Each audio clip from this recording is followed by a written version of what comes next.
El arte de la guerra, capítulo 11, sobre las 9 clases de terreno. Conforme a las leyes de las operaciones militares, existen 9 clases de terreno. Si intereses locales luchan entre sí en su propio territorio, a este se le llama terreno de dispersión. Cuando los soldados están apegados a su casa y combaten cerca de su hogar, pueden ser dispersados con facilidad. Cuando penetras en un territorio ajeno, pero no lo haces en profundidad, a este se le llama territorio ligero. Esto significa que los soldados pueden regresar fácilmente. El territorio que puede resultarte ventajoso si lo tomas y ventajoso al enemigo si es él quien lo conquista, se llama terreno clave. Un terreno de lucha inevitable es cualquier enclave defensivo o paso estratégico. Un territorio igualmente accesible para ti y para los demás se llama terreno de comunicación.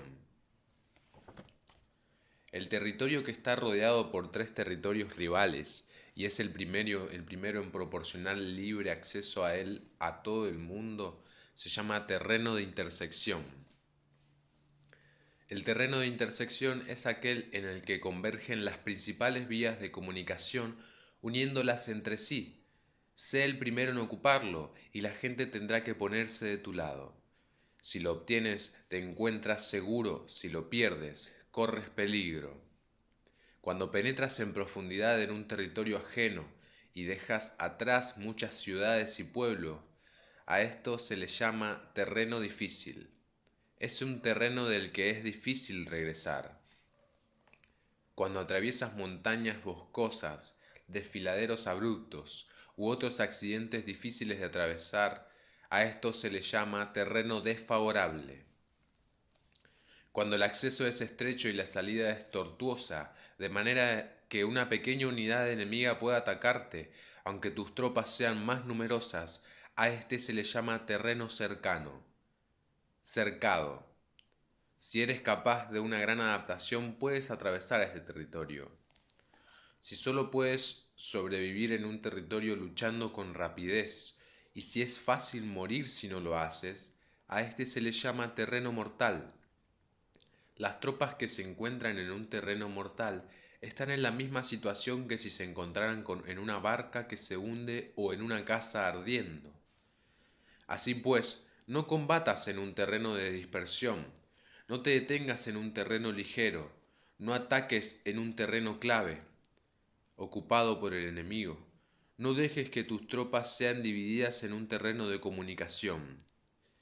En terrenos de intersección, establece comunicaciones. En terrenos difíciles, entra aprovisionado. En terrenos desfavorables, continúa marchando. En terrenos cercados, haz planes. En terrenos mortales, lucha. En un terreno de dispersión, los soldados pueden huir. Un terreno ligero es cuando los soldados han penetrado en territorio enemigo, pero todavía no tienen las espaldas cubiertas. Por eso, sus mentes no están concentradas realmente y no están listos para la batalla. No es ventajoso atacar al enemigo en un terreno clave. Lo que es ventajoso es llegar primero a él. No debe permitirse que quede aislado el terreno de comunicación, para poder servirse de las rutas de suministros. En terrenos de intersección estarás a salvo si estableces alianzas. Si las pierdes, te encontrarás en peligro. En terrenos difíciles, entrar aprovisionado significa reunir todo lo necesario para estar allí mucho tiempo. En terrenos desfavorables, ya que no puedes atrincherarte en ello, debes apresurarte a salir. En terrenos cercados, introduce tácticas sorpresivas. Si las tropas caen en un terreno mortal, todo el mundo luchará de manera espontánea. Por esto se dice: sitúa a las tropas en un terreno mortal y sobrevivirán. Los que eran antes considerados como expertos en el arte de la guerra, eran capaces de hacer que el enemigo perdiera contacto entre su vanguardia y su retaguardia. La confianza entre las grandes y las pequeñas unidades el interés recíproco para el bienestar de los diferentes rangos, el apoyo mutuo entre gobernantes y gobernados, el alistamiento de soldados y la coherencia de sus ejércitos. Estos expertos entraban en acción cuando les era ventajoso y se retenían en caso contrario. Introducían cambios para confundir al enemigo, atacándolos aquí y allá, aterrorizándolos y sembrando en ellos la confusión, de tal manera que no les daban tiempo para hacer planes. Se podría preguntar cómo enfrentarse a fuerzas enemigas numerosas y bien organizadas que se dirigen hacia ti. La respuesta es quitarles en primer lugar algo que aprecien y después te escucharán. La rapidez de acción es el factor esencial de la condición de la fuerza militar, aprovechándose de los errores de los adversarios, desplazándose por caminos que no esperan y atacando cuando no están en guardia. Esto significa que, para aprovecharse de la falta de preparación, de visión y de cautela de los adversarios, es necesario actuar con rapidez y que si dudas, esos errores no te servirán de nada. En una invasión, por regla general, más se adentran los invasores en el territorio ajeno, más fuertes se hacen, hasta el punto de que el gobierno nativo no puede ya expulsarlos. Escoge campos fértiles y las tropas tendrán suficiente para comer. Cuida de su salud y evita el cansancio. Consolida su energía, aumenta su fuerza. Que los movimientos de tus tropas y la preparación de tus planes sean insondables. Consolida la energía más entusiasta de tus tropas. Ahorra las fuerzas sobrantes. Mantén en secreto tus formaciones y tus planes, permaneciendo insondable para los enemigos y espera a que se produzca un punto vulnerable para avanzar. Sitúa a tus tropas en un punto que no tenga salida, de manera que tengan que morir antes de poder escapar. Porque, ante la posibilidad de la muerte, ¿qué no estarán dispuestas a hacer? Los guerreros dan entonces la mejor de sus fuerzas. Cuando se hallan ante un grave peligro, pierden el miedo. Cuando no hay ningún sitio a donde ir, permanecen firmes. Cuando están totalmente implicados en un terreno, se aferran a él. Si no tienen otra opción, lucharán hasta el final. Por esta razón, los soldados están vigilantes sin tener que ser estimulados. Se alistan sin tener que ser llamados a filas. Son amistosos sin necesidad de promesas. Y se puede confiar en ellos sin necesidad de órdenes. Esto significa que cuando los combatientes se encuentran en peligro de muerte, sea cual sea su rango, todos tienen el mismo objetivo y, por lo tanto, están alertas sin necesidad de ser estimulados, tienen buena voluntad de manera espontánea y sin necesidad de recibir órdenes, y puede confiarse de manera natural en ellos sin promesas ni necesidad de jerarquía. Prohíbe los augurios para evitar las dudas, y los soldados nunca te abandonarán. Si tus soldados no tienen riqueza, no es porque las desdeñen. Si no tienen más longevidad, no es porque no quieran vivir más tiempo.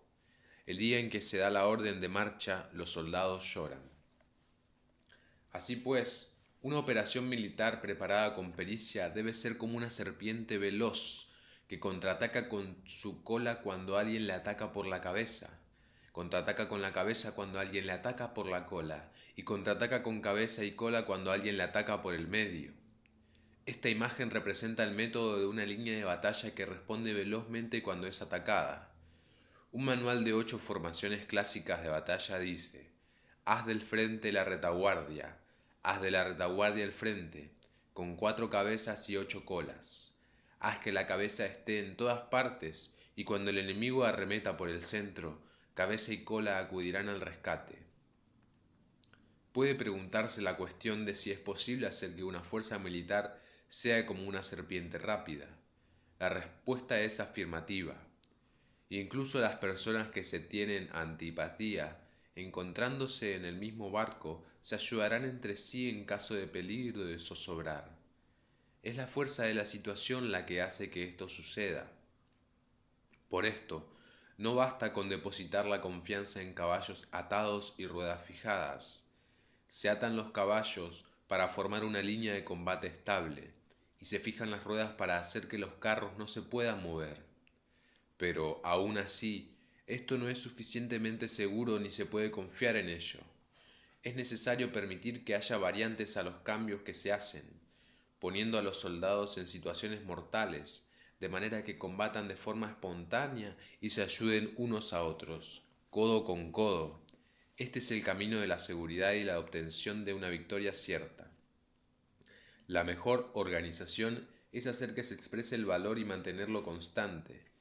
Tener éxito tanto con tropas débiles como con tropas aguerridas se basa en la configuración de las circunstancias. Si obtienes la ventaja del terreno, puedes vencer a los adversarios, incluso con tropas ligeras y débiles. ¿Cuánto más te sería posible si tienes tropas poderosas y aguerridas? Lo que hace posible la victoria a ambas clases de tropas es las circunstancias del terreno. Por lo tanto, los expertos en operaciones militares logran la cooperación de la tropa de tal manera que dirigir un grupo es como dirigir a un solo individuo que no tiene más que una sola opción. Corresponde al general ser tranquilo, reservado, justo y metodológico. Sus planes son tranquilos y absolutamente secretos para que nadie pueda descubrirlos. Su mando es justo y metódico, así que nadie se atreve a tomarlo a la ligera. Puede mantener a sus soldados sin información y en completa ignorancia de sus planes. Cambia sus acciones y revisa sus planes, de manera que nadie pueda reconocerlos. Cambia de lugar su emplazamiento y se desplaza por caminos sinuosos, de manera que nadie pueda anticiparse. Puedes ganar cuando nadie puede entender en ningún momento cuáles son tus intenciones. Dice un gran hombre, el principal engaño que se valora en las operaciones militares no se dirigen solo a los enemigos, sino que empieza por las propias tropas, para hacer que le sigan a uno sin saber a dónde van. Cuando un general fija una meta a sus tropas, es como el que sube a un lugar elevado y después retira la escalera. Cuando un general se adentra muy en el interior del territorio enemigo, está poniendo a prueba todo su potencial. Ha hecho quemar las naves a sus tropas y destruir sus casas. Así las conduce como un rebaño y todos ignoran hacia dónde se encaminan. Incumbe a los generales reunir a los ejércitos y ponerlos en situaciones peligrosas. También han de examinar las adaptaciones y los diferentes terrenos, las ventajas de concentrarse o dispersarse y las pautas de los sentimientos y situaciones humanas. Cuando se habla de ventajas y de desventajas de la concentración y de la dispersión, quiere decir que las pautas de los comportamientos humanos cambian según los diferentes tipos de terreno. Frecuentemente, la pauta general de los invasores es unirse cuando están en el corazón del territorio enemigo, pero tienden a dispersarse cuando están en las franjas fronterizas. Cuando dejas tu territorio y atraviesas las fronteras en una operación militar, te hallas en un terreno aislado. Cuando es accesible desde todos los puntos, es un terreno de comunicación. Cuando te adentras en profundidad, estás en un terreno difícil. Cuando penetras poco, estás en un terreno ligero. Cuando a tus espaldas se hallen espesuras infranqueables y delante pasajes estrechos, estás en un terreno cercado. Cuando no haya ningún sitio a donde ir, se trata de un terreno mortal. Así pues, en un terreno de dispersión, yo unificaría las mentes de los soldados. En un terreno ligero, las mantendría en contacto. En un terreno clave, les haría apresurarse para tomarlo. En un terreno de intersección, prestaría atención a la defensa. En un terreno de comunicación, establecería sólidas alianzas. En un terreno difícil, aseguraría suministros continuados. En un terreno desfavorable, urgiría a mis tropas a salir rápidamente de él. En un terreno cercado, cerraría las entradas. En un terreno mortal, indicaría a mis tropas que no existe ninguna posibilidad de sobrevivir. Por esto, la psicología de los soldados consiste en resistir cuando se ven rodeados, luchar cuando no se puede evitar y obedecer en casos extremos. Hasta que los soldados no se vean rodeados, no tienen la determinación de resistir al enemigo hasta alcanzar la victoria. Cuando están desesperados, presentan una defensa unificada. Por ello, los que ignoran los planes enemigos no pueden preparar alianzas. Los que ignoran las circunstancias del terreno no pueden hacer maniobrar a sus fuerzas. Los que no utilizan guías locales no pueden aprovecharse del terreno. Los militares de un gobierno eficaz deben conocer todos estos factores. Cuando el ejército de un gobierno eficaz ataca a un gran territorio, el pueblo no se puede unir. Cuando su poder sobrepasa a los adversarios, es imposible hacer alianzas. Si puedes averiguar los planes de tus adversarios, aprovéchate del terreno y haz maniobrar al enemigo de manera que se encuentre indefenso. En este caso, ni siquiera un gran territorio puede reunir suficientes tropas para detenerte. Por lo tanto, si no luchas por obtener alianzas ni aumentas el poder de ningún país, pero extiendes tu influencia personal amenazando a los adversarios, todo ello hace que el país y las ciudades enemigas sean vulnerables. Otorga recompensas que no estén reguladas y da órdenes desacostumbradas. Considera la ventaja de otorgar recompensas que no tengan precedentes. Observa cómo el enemigo hace promesas sin tener en cuenta los códigos establecidos. Maneja las tropas como si fueran una sola persona. Empléalas en tareas reales, pero no les hables. Motívalas con recompensas, pero no le comentes los perjuicios posibles. Emplea a tus soldados solo en combatir, sin comunicarle tu estrategia. Déjales conocer los beneficios que les esperan, pero no les hables de los daños potenciales. Si la verdad se filtra, tu estrategia puede hundirse. Si los soldados empiezan a preocuparse, se volverán vacilantes y temerosos. Colócalos en una situación de posible exterminio, y entonces lucharán para vivir. Ponles en peligro de muerte, y entonces sobrevivirán. Cuando las tropas afrontan peligros, son capaces de luchar para obtener la victoria. Así pues, la tarea de una operación militar es fingir acomodarse a las intenciones del enemigo. Si te concentras totalmente en este, puedes matar a su general, aunque estés a kilómetros de distancia. A esto se llama cumplir el objetivo con pericia. Al principio te acomodas a sus intenciones, después matas a sus generales. Esta es la pericia en el cumplimiento del objetivo. Así, el día en que se declara la guerra, se cierran las fronteras, se rompen los salvoconductos y se impide el paso de emisarios. Los asuntos se deciden rigurosamente desde que se comienza a planificar y establecer la estrategia desde la casa o cuartel general. El rigor en los cuarteles generales, en la fase de planificación, se refiere al mantenimiento del secreto. Cuando el enemigo ofrece oportunidades, aprovéchalas inmediatamente. Entérate primero de lo que pretende, y después anticípate a él. Mantén la disciplina y adáptate al enemigo, para determinar el resultado de la guerra.